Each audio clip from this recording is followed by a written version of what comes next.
Ahí estamos.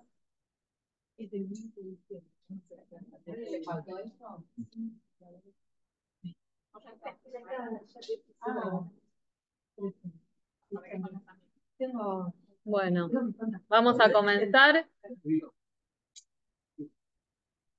Estuvimos viendo, hacemos como un recuento, un repaso de los últimos Hagim. Para los que están así desde el inicio, les cuento que vamos a llegar a ver todos, que el 8 o el 15 hagamos como un repasito intensivo, de una manera simpática, es como que cada uno reconozca que aprendió y que yo también reconozca que aprendieron y después intercambiemos, ¿sí? Ahora a mi nena le dicen pausa evaluativa, bueno, algo así, no dicen más evaluación. Entonces hacemos como un repaso, un recorrido, ver la trayectoria y todo lo que quieran decir. Algo así. Oh, yo les entregaré una hoja. Buen día. Buenas tardes. En realidad ya creo que ya estamos en buenas noches. Bueno, venimos recorriendo y creo que recordarán también cómo nosotros distinguimos a los Hagim entre festividades que son bíblicas, que son religiosas, que encontramos en la Torá puntualmente, algunas que encontramos en fuentes posteriores. Tenemos festividades que son nacionales, sí. Hay también días de ayuno que vamos a en algún momento abordar y venimos justamente abordando qué tipo de festividades.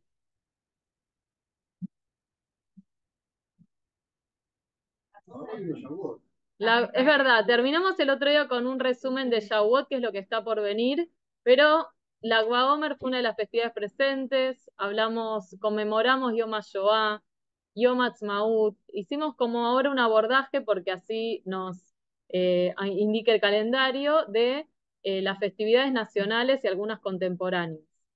Y hoy vamos a hacer un recorrido también de una festividad contemporánea nacional, que es Yom Yerushalayim, que ya estamos por celebrarlo. Hoy es 3, bueno, es el 28 del mes de Iyar, 4 o 5 de junio, ahí estamos celebrando, pero si vamos al calendario gregoriano, el 5 de junio es una de las fechas que son claves para lo que vamos a recordar hoy. Ahora, cuando hablamos de Yom Yerushalayim, ¿qué es lo que nosotros estamos recordando puntualmente? La toma de Jerusalén en la Guerra de los 6 días. Bien, bien. Están apuntando a la cuestión principal.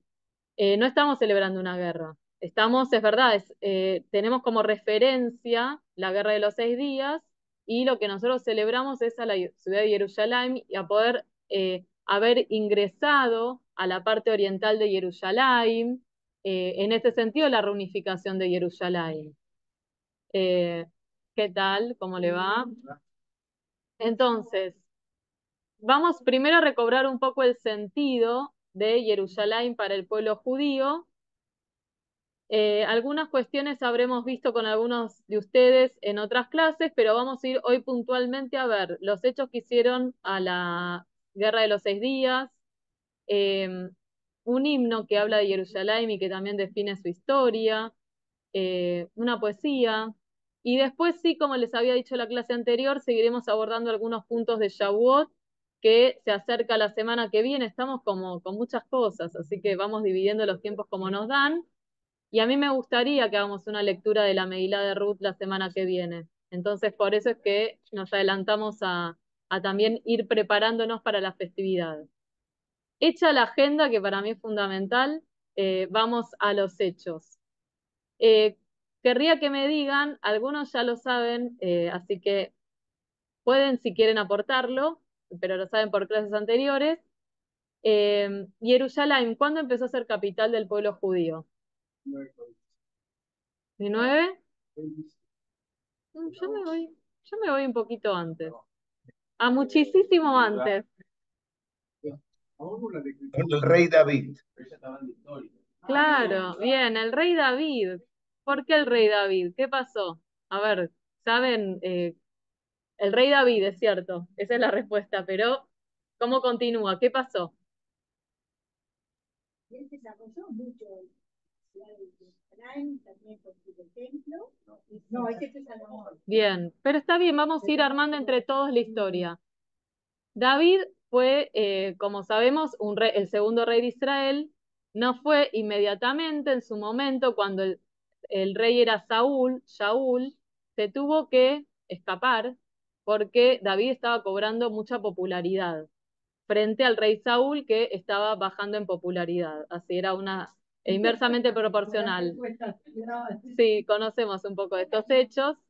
Y estamos hablando en un aproximado, para situar la época, -1000 antes de era, o sea, -1000, que eso significa antes de la era común. ¿Sí? Que ahí comenzó el reinado de Saúl, y pensemos que el primer templo que hizo el rey Salomón, ¿qué tal? Fue en el año 960 antes de la era común, para ir situándonos entre los tres reinados, el de Saúl, el de David y el de Salomón. Entonces vemos un David que en su momento era parte de la corte del rey Saúl, iba adquiriendo popularidad por sus hazañas militares, y en general, por ejemplo, se cuenta en el Tanaj, en la parte de Nevi'im, de los profetas, como el pueblo cuando volvían de la guerra recibían cantando, y hablaban de cómo David mataba a, creo que 10.000 y Saúl menos. Divino. Generaban una atmósfera genial en el gobierno, como se imaginarán. Y sí, claramente Saúl tuvo intenciones de matarlo, David se escapó y empezó a formar su gente. Bueno, y de a poco fue gestando su propio reino hasta que fue después legalmente ungido como rey. Una de las principales medidas de David, por las cuales va a ser recordado, amplió el reino mucho más de lo que había sido en los tiempos de Saúl, que era muy inestable, era un primer rey pobre, o sea, hacía lo que mejor podía, y David aprendió también del error de ese primer rey. Y lo que decidió es tener una capital para un reino. Son cuestiones políticas también que se iba dando cuenta de la importancia de cómo consolidar ese gobierno. ¿Y por qué eligió? Ay, sí.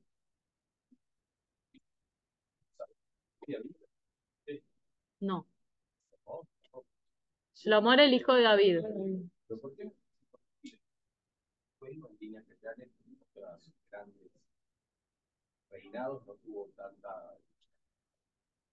Bueno, como verás, hubo casos que sí, hubo casos que no, casos que no ameritaban, que te muestra muchas veces eso, que no, por su propio mérito. ¿Por qué los hijos de Moshe no fueron los sucesores de él?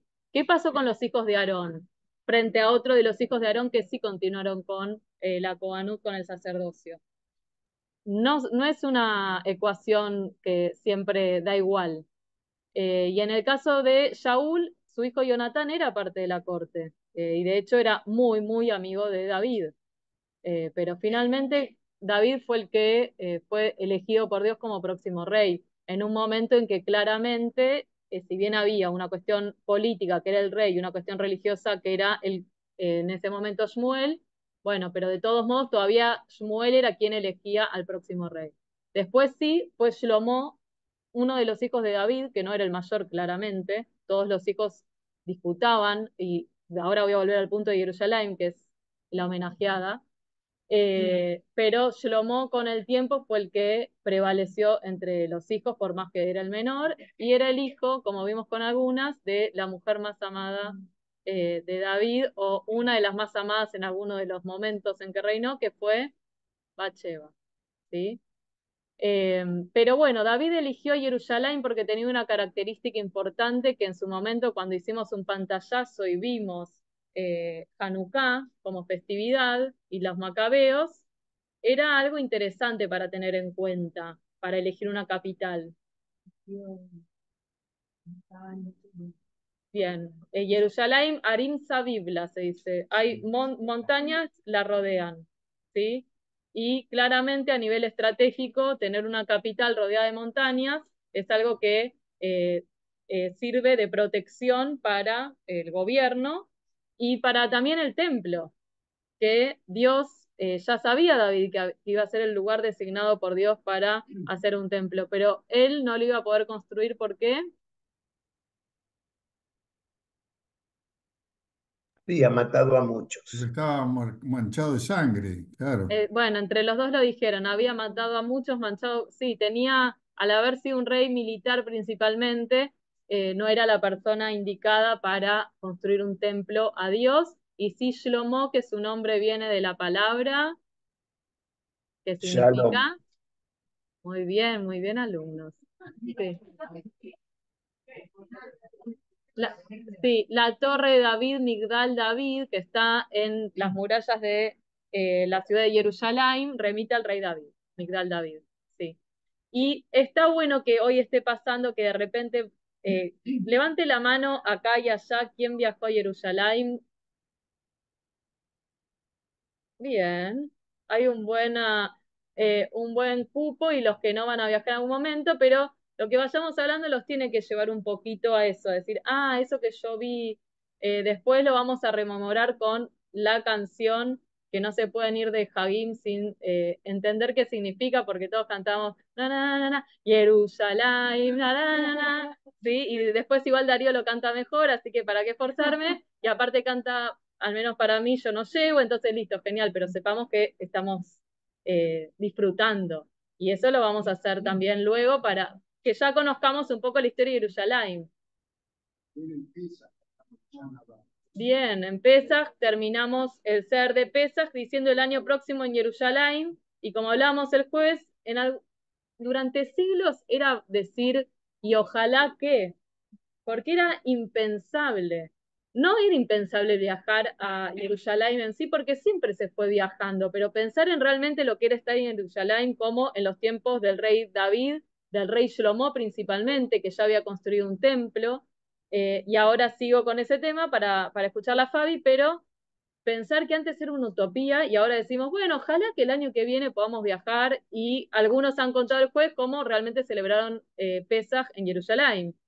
Eh, pero entender que ese anhelo por Jerusalén parte primero de una ciudad que podemos decir que hubo realmente presencia judía en esos tiempos y recorrió siglos, y nos mantuvo unidos también ese anhelo. Y eso es lo importante, el símbolo de Jerusalén, para que después sí hablemos del qué pasó en la Guerra de los 6 días y qué estamos conmemorando. Pero si no entendemos el significado, no vamos a llegar al nudo de la cuestión. Sí, Fabi.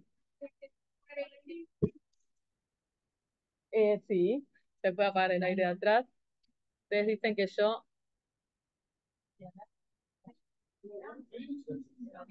Ahí está. Bueno, cualquier cosa me avisan, creo que sí. Ahora falta que reaccione, y si no, permiso, delego la posta. Si ven que sigue ahí, que no pasó nada. Bueno, continuamos. Entonces estamos que desde hace 3000 años Jerusalén fue elegida por David, la ciudad capital para el pueblo judío. En realidad no es solamente que la eligió, sino que la conquistó, era un guerrero, y vivían ahí los Yebusim, los jebuseos. Y tenemos como acontecimientos principales en Jerusalén la construcción del primer templo que recién hablamos en manos de Shlomo, de Salomón, en el año 960 antes de la era común. Con el tiempo también vamos a tener que recordar la destrucción del templo de Jerusalén, y esto ya fuimos haciendo recorridos históricos. En el año 586 antes de la era común tenemos que recordar que el templo de Jerusalén fue destruido, que 50 años después, en manos de Sora Benehemia, fue reconstruido, emprendieron la reconstrucción, en el caso de Nehemia más que todo de la parte arquitectónica, y en el caso de Esra, todo lo que tenía que ver con refundar la religión judía después de un exilio en Babilonia. Y después sí continuó Jerusalén con un segundo templo, que es tal vez el que más refleja toda la actividad y el culto que nosotros leemos al día de hoy desde el Talmud. Muchos de los detalles que se hablan de cómo eran y cómo se realizaba tal o cual sacrificio no tenía tanto que ver con Baikra, con lo que dice en la Torá, sino con su práctica en la antigüedad en estos tiempos, en tiempos que después estuvieron los griegos, después estuvo el Estado Macabeo, después vinieron los romanos, y cuando fue destruido, que el otro día hubo una diferencia, en el año 70 de la era común fue destruido el segundo templo, que también lo vimos. ¿Por quién? Por Tito. Por Tito, que era el emperador, y fue quemado también el templo el 9 de Ab, que eso retomaremos algunas cuestiones cuando se acerque Tisha B'Av o en alguno de los, no vamos a llegar con el curso, pero para ver qué es lo que sucedió y cómo nosotros lo conmemoramos. ¿No fue su gran trofeo? Sí. La menor, que hayan vencido a lo que era Judea, según su denominación, se ve reflejado en el arco de Tito con el grabado de los romanos llevándose la menorá, y ya hemos hablado también que el triunfo de Israel de poder haber hecho un estado con la menorá en su escudo, ¿sí? Como son las vueltas de la historia, lo que pasa que hay que preservar la memoria, la identidad y la cultura durante siglos para poder después reconstruir nuestra historia. Muchos pueblos no lo hicieron porque toda esta continuidad no estuvo. Y por eso vuelvo a decir, Jerusalén, y algunos dicen el Shabbat, fue el factor que nos aglutinó en todo el mundo a lo largo de los siglos para seguir teniendo un horizonte. Porque realmente pensábamos, queremos volver a Jerusalén. Habíamos hablado también el jueves cómo desde Babel lloraban volver a Jerusalén. Desde los tiempos del exilio babilónico en el 586 antes de la era común, y eso está en nuestros salmos, pero lo sabemos porque se siguió anhelando a Jerusalén desde esa manera. Bueno, y llegamos entonces, tiempo después, vuelvo a decir, no es que ningún judío pudiera ir a Jerusalén durante todo ese periodo, pero no estamos hablando de poder viajar, estar, sino de poder desarrollarse plenamente como judíos, como pasó en otros momentos de la historia. Y Claudia había dicho 1947 Jerusalén, recuperamos Jerusalén. De la ONU que reconoce como capital de Israel. Bueno, por eso, estamos hablando de que ya en un inicio, y aparte como resolución, que festejamos y que teníamos nosotros que concretizar en 1948. Pero sabemos que, bueno, declaramos la independencia el 5 de Iyar, el 14 de mayo de 1948, y a continuación tuvimos una guerra que para nosotros fue llamada la Guerra de Independencia, para los países árabes era recuperar lo que ellos consideraban propio, y en esa guerra ganó Israel, y bueno, y así se estableció el Estado de Israel, se reafirmó porque ya había sido declarado, pero hubo sucesivas situaciones, una guerra en el Sinaí en 1956, que tiene también, cuando uno lee los orígenes de las diferentes guerras, es como volver al presente. ¿Apagamos el aire? No, le ponemos la calidad. Perdón acá, pero tenemos temas técnicos necesarios para resolver.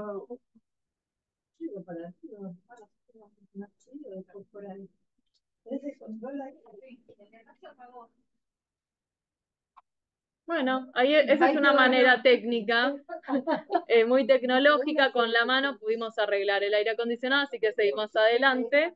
Muy bien. Y si después necesitan lo apagan y lo volvemos a prender.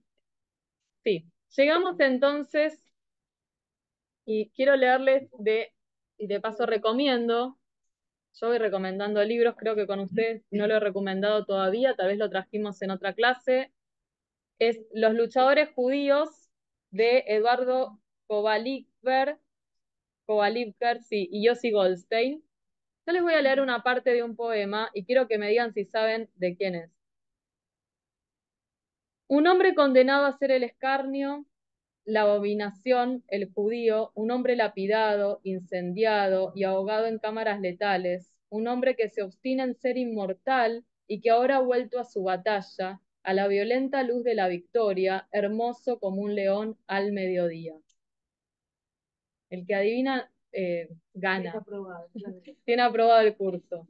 Yo no hubiera adivinado si no hubiera tenido ya. Y aparte sigue y hay... Sí, ¿quién lo escribió? ¿Lo escribió Mijay? No. Todo lo que están diciendo sería lo más lógico. Fragmento del poema Israel de Jorge Luis Borges. ¿Vieron? Mirá que es interesante para poder recuperar el espíritu de la Guerra de los 6 días, dicho por, bueno, una eminencia total del pueblo argentino. Amaba a Borges, Israel. Sí, y esto es un detalle, porque claramente tenía muchos escritos que hacían reminiscencia a lo que es Israel y también El la golem. Kabbalah, hasidismo, innumerables. Por eso, esto lo traje desde acá, pero realmente si uno va explorando, tiene mucho para acercarse, vuelvo a decir, este espíritu de lo que fue la Guerra de los 6 días. Y la Guerra de los 6 días comenzó justamente por cómo terminó, entre otras cuestiones, no puedo ser tan simplista, la Guerra del Sinaí de 1956. Lo que podemos, y vuelvo a decir, esta es una clase breve, vamos a hacer el recorrido posible. Pero así como hablamos de Israel que declaró su independencia, defender esa independencia era una lucha constante y pareciera estar hablando de hoy. Y eso es lo que pasó durante 76 años. En un momento en que realmente se hacía imposible la vida, tanto en el norte como en el sur, por los constantes ataques desde la Franja de Gaza y desde Siria, entonces Israel decidió en su momento, en la guerra del Sinaí, también emprender un ataque que por supuesto no tuvo aprobación mundial. No sé si todo esto les resuena a algo, pero era la decisión de seguir siendo atacados constantemente o defender la frontera. Y en la guerra del Sinaí, Israel avanzó para poder asegurarse de esa frontera, que no siguieran las circunstancias y los ataques, pero por también presión internacional, y vuelvo a decir, soy muy simplista en el relato, tuvieron que salir de las tropas de Israel de la zona del Sinaí, pidiendo por favor entonces que después no sucediera la misma situación de violencia y tener algún reaseguro. Siempre lo que pedía Israel es, sí, nos vamos, pero esperamos un reconocimiento de los países árabes, del Estado judío. Bueno, cosas que realmente no terminaban sucediendo y que anticipan lo que iba a pasar en la Guerra de los 6 días. Les voy a leer el panorama previo. El acuerdo con las grandes potencias en 1956 asumía la desmilitarización de la península de Sinaí, que pasó a ser controlada por cascos azules de las Naciones Unidas de la ONU, pero continuó bajo la soberanía egipcia y además la libre navegación en el Golfo de Eilat y estrechos de Tirán. Israel aclaró que la violación de esos principios será un casus belli, es decir, un motivo para el estallido de una nueva guerra. Y bueno, y eso fue lo que pasó en 1967, que claramente esto no se respetó, y vamos a ir viendo como una cronología de los hechos, de cómo fueron sucediendo todas esta guerra tan breve. Alguien que conozca, porque realmente hay cosas que yo voy contando y sé que muchos incluso habrán tenido familiares que fueron en el 67 a luchar, y sé que algunos se habrán quedado a vivir Israel a partir de la guerra del 67. ¿Alguna reminiscencia, recuerdo que quieran compartir? Y ahora vamos a la cronología. ¿No? Bueno, entonces mucho más aún. Vamos a ir entonces a cómo se fueron sucediendo los hechos. Tenemos, primero, Israel contra quienes se enfrentó en la Guerra de los 6 días. ¿Qué países?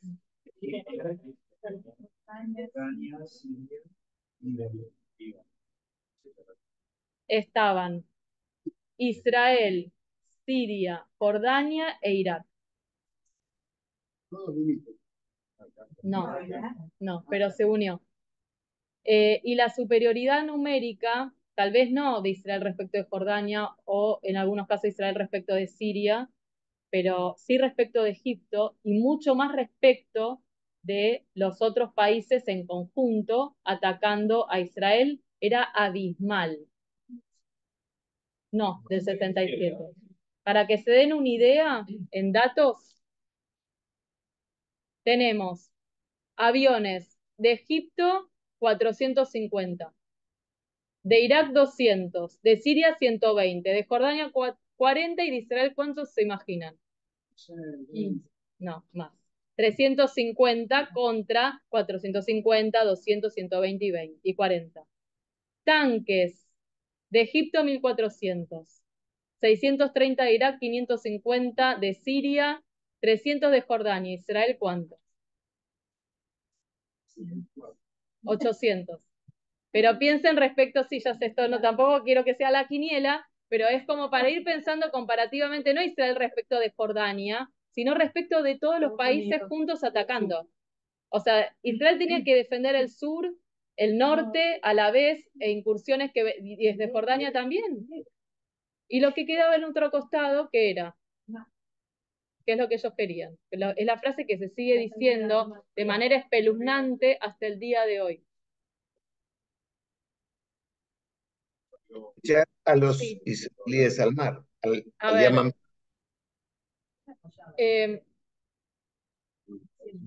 sí, era como un poco incipiente encima, no era como que ya estaba ya el apoyo de Estados Unidos, claramente solo no estaba, pero no era como en otros momentos de la historia.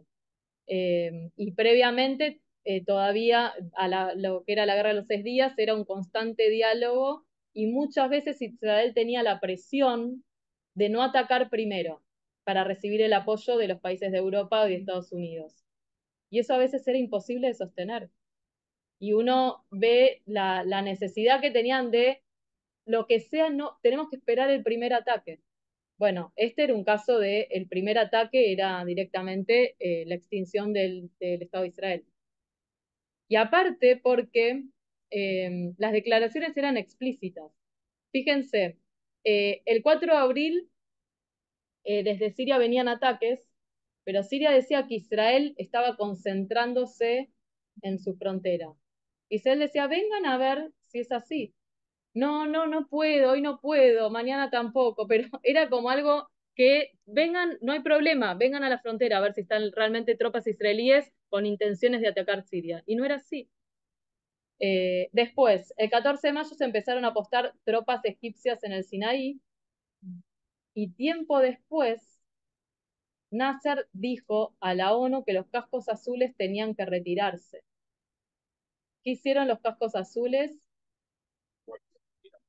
Pero no debería ser. O sea, todos dicen, ay, se fueron. Pero habíamos hablado de ciertas condiciones que decían que los cascos azules estaban para evitar la militarización de la zona, para controlar que no pasara lo que pasó en la guerra de 1956, en que vemos cómo durante esos pocos años de vida Israel, todas las inversiones que tenía, por supuesto que lo necesitaba en armamento para defenderse, pero más que todo para construir un país, y desde el otro lado se está invirtiendo en atacar a Israel, que no es algo nuevo.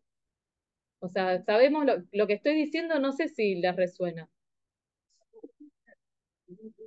A veces es como cambiamos las fechas y los nombres de los gobernantes de turno y es estar leyendo la misma historia.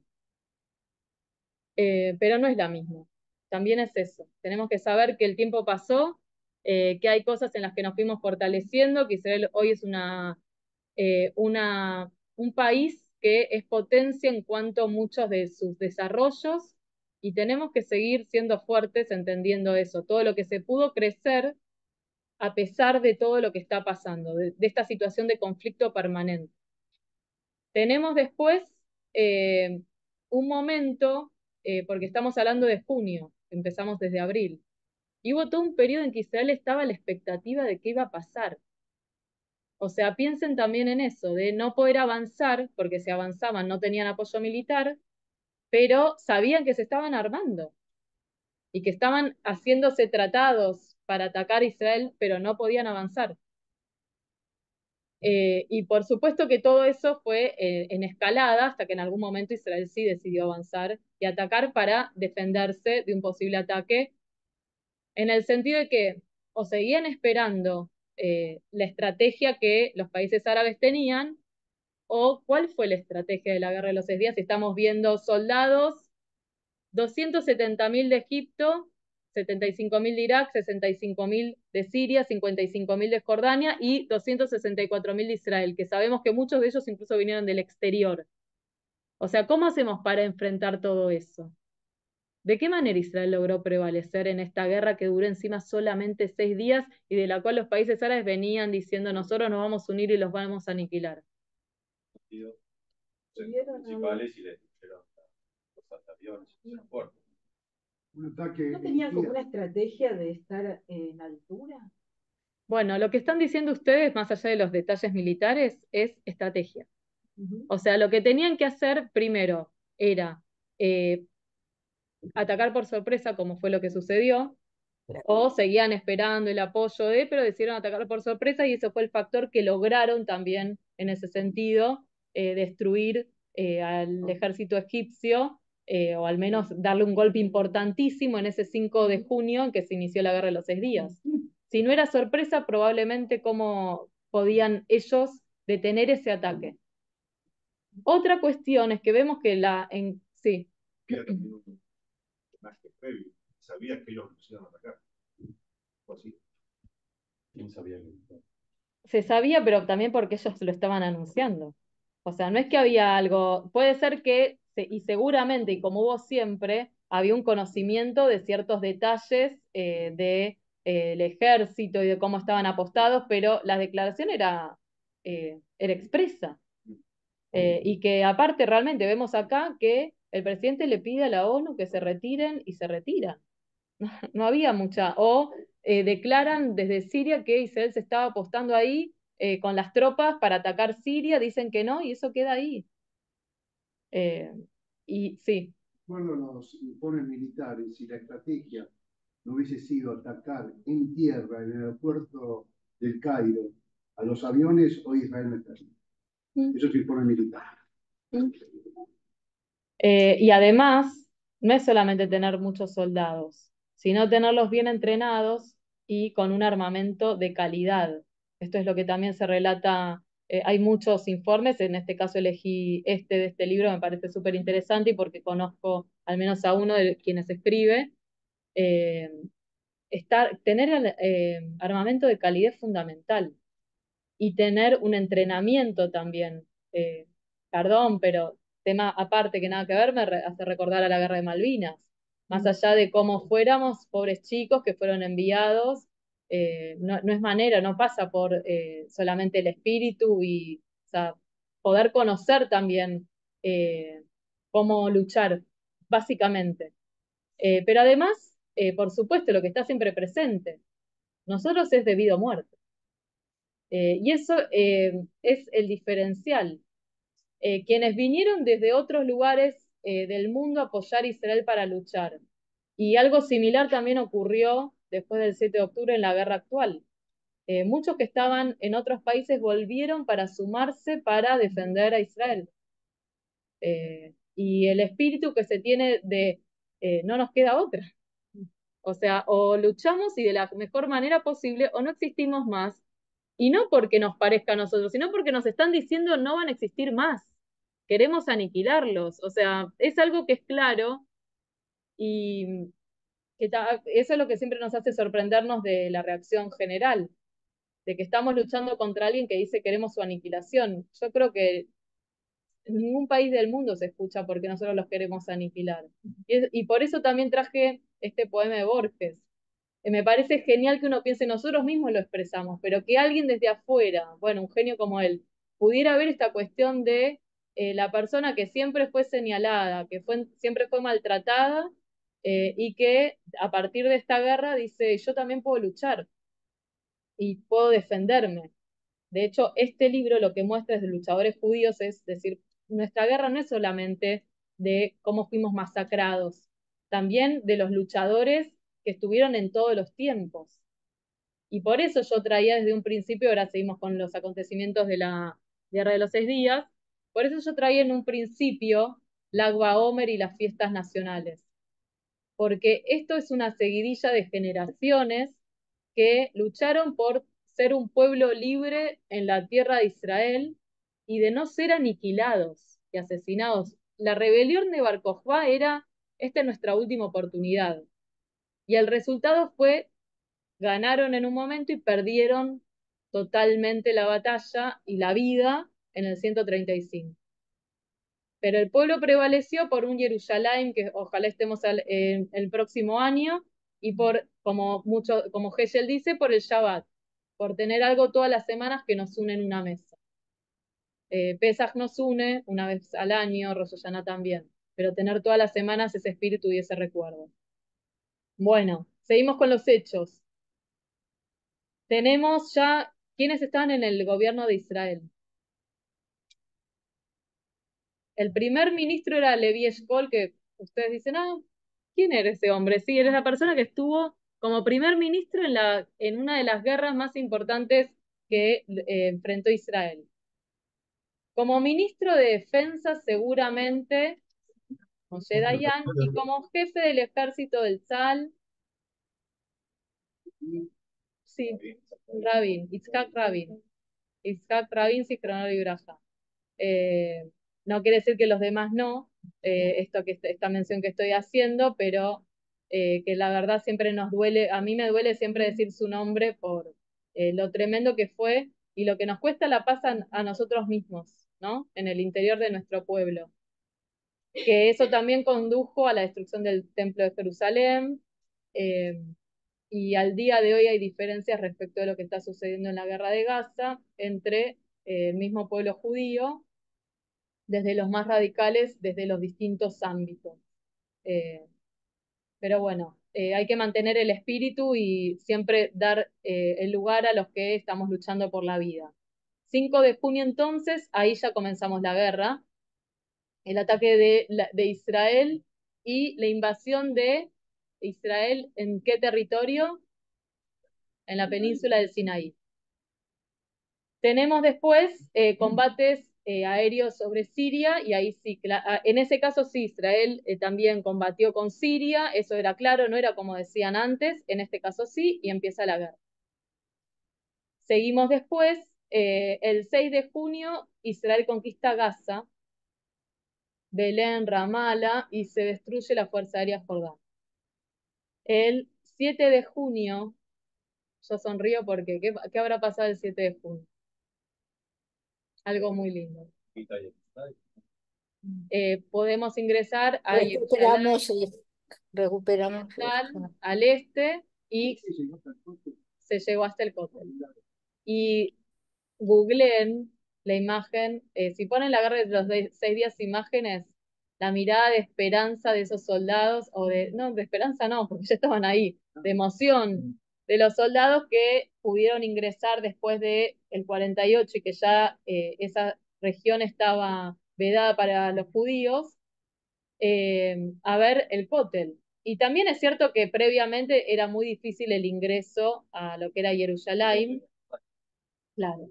Y la verdad que estaba muy descuidada también todo ese sector que para nosotros tiene un valor sagrado, en el sentido que nosotros damos a la palabra sagrado, no algo, algo muy querido, algo amado y algo en que vivimos los momentos más espirituales de nuestra historia. Y bueno, y poder volver a tener una Jerusalén unida como capital de Israel, sabiendo que hoy por hoy estuvo una situación difícil y no reconocida por todos, pero no voy a ingresar en ese tema porque es un tema álgido que me parece excede lo que nosotros estamos celebrando y que es nuestro amor hacia Jerusalén. Bueno, seguimos entonces. También se llega a Jericó, la ciudad vieja en sí.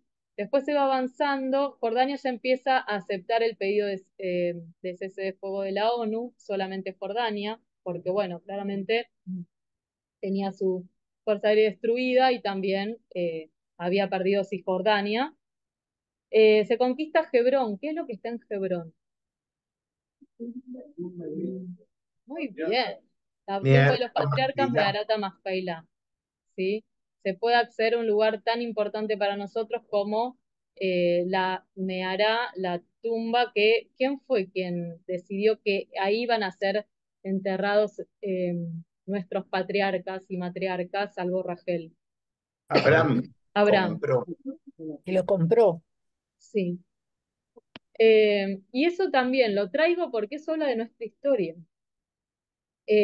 Realmente el vínculo que tenemos con la tierra de Israel, que si hablamos de los patriarcas es el año 2000, antes era común. Por supuesto que nos pueden discutir, Abraham existió o no existió desde lo histórico, pero el vínculo con nuestro sobre esa tierra, desde esos tiempos tan antiguos y desde lo que nosotros también nos vinculamos con la Torá, eso también es la muestra hacia el mundo, que nuestra relación con Israel no empezó en 1948. Pero para eso nosotros tenemos que leer la historia y saberlo. Yo igualmente, desde que el 7 de octubre, tal vez tuve unos días de explicar la historia para justificarnos y de repente dije, no, yo no justifico nada. Yo aprendo, transmito para que sepamos la información, pero yo no tengo que dar ninguna explicación a nadie de por qué el pueblo judío tiene que estar donde está, porque tampoco le pido explicaciones a ningún pueblo del mundo y toda su cronología histórica de por qué está donde está. Y tampoco nadie me explica, me pone en duda por qué yo, como descendiente de polacos, estoy viviendo en Argentina y soy ciudadana plena. Nadie me lo cuestiona. Por suerte, porque realmente lo agradezco y porque muchos de nosotros tuvimos una posibilidad aquí en la Argentina. Pero sí lo traigo para que nosotros lo sepamos, porque me parece que es nuestra historia y tenemos que saber que ese vínculo es histórico. Luego de conquistar Hebrón, se avanza sobre el canal de Suez y Egipto anuncia que acepta el cese de fuego. Entre el 9 y 10 de junio, Israel conquista las alturas del Golán, que era un lugar estratégico, no solamente por un tema del agua, sino también de las alturas, como dice Leo. Así como hablamos... Un costo muy elevado. Sí. Fue un costo muy elevado, también era un costo muy elevado el estar por debajo y recibir ataques constantes. Es un tema que hasta el día de hoy es así, pero tenemos muchos frentes también el día de hoy por resolver. Y finalmente, sí, culmina la Guerra de los 6 días. La postura de Israel es justamente poder devolver los territorios que fueron sobre los que avanzó, como la península del Sinaí, por ejemplo, a cambio de paz, de asegurar la paz, que no iba a haber tampoco más intención de ataque a Israel, un reconocimiento del Estado judío. Entre el 29 de agosto y el 23 de septiembre es la cumbre de los países árabes en Jartum, Sudán. Y ahí se deciden los 3 no. ¿Escucharon alguna vez? ¿Qué son?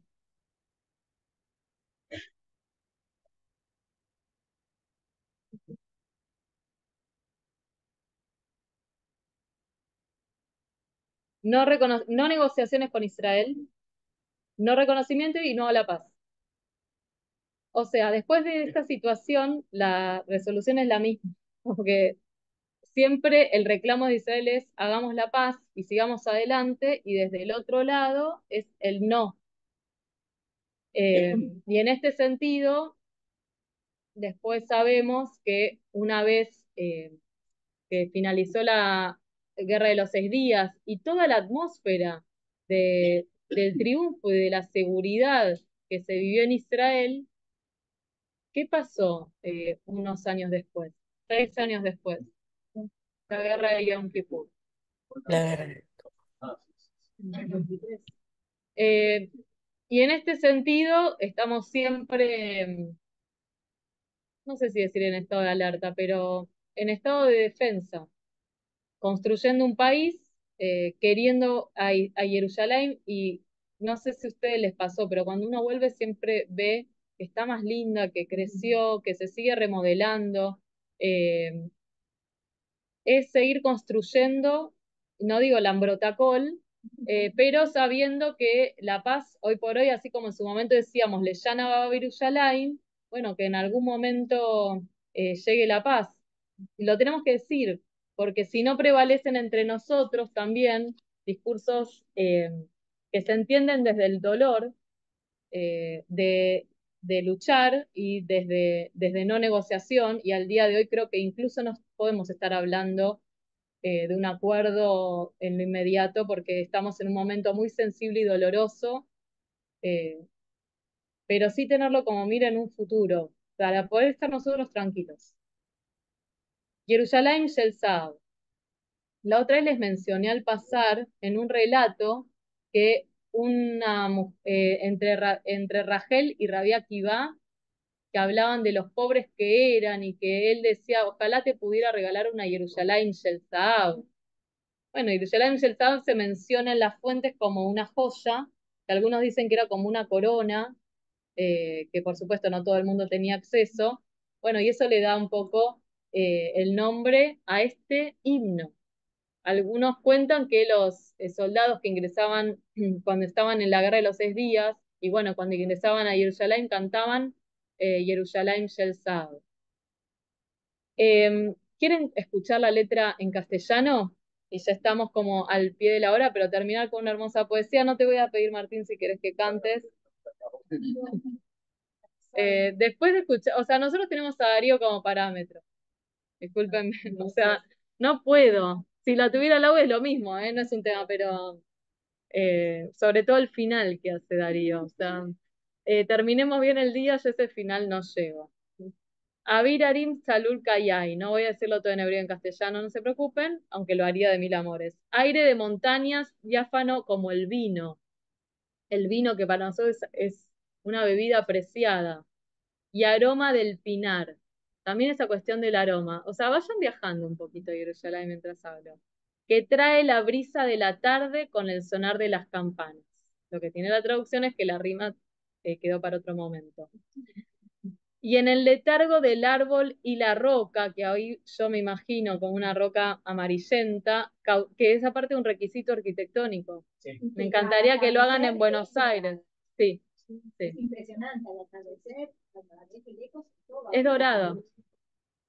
Cautiva en su sopor está la ciudad, que solitaria se asienta y en su centro yace un muro. Ubelibá Jomá.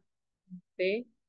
Jerusalén Yesau, Jerusalén de oro, Beyel Nehoyet, Beyelor, de bronce y luz. Dice, a lo lejos Shiriaich, para todas tus melodías, Anikinor, yo soy tu violín.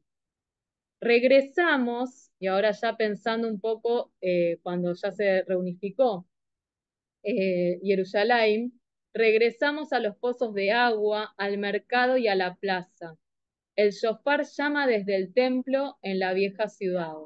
De Iraticá. Iraticá le suena al menos como Iraticá. Bueno, Iraticá es la ciudad vieja. Y en las cuevas que hay entre las rocas, miles de soles relucen. Nuevamente bajaremos al mar muerto por el camino de Jericó. Bueno, y nuevamente el estribillo, más cuando vengo a cantarte hoy, ay, yo lo digo y me da emoción, no sé.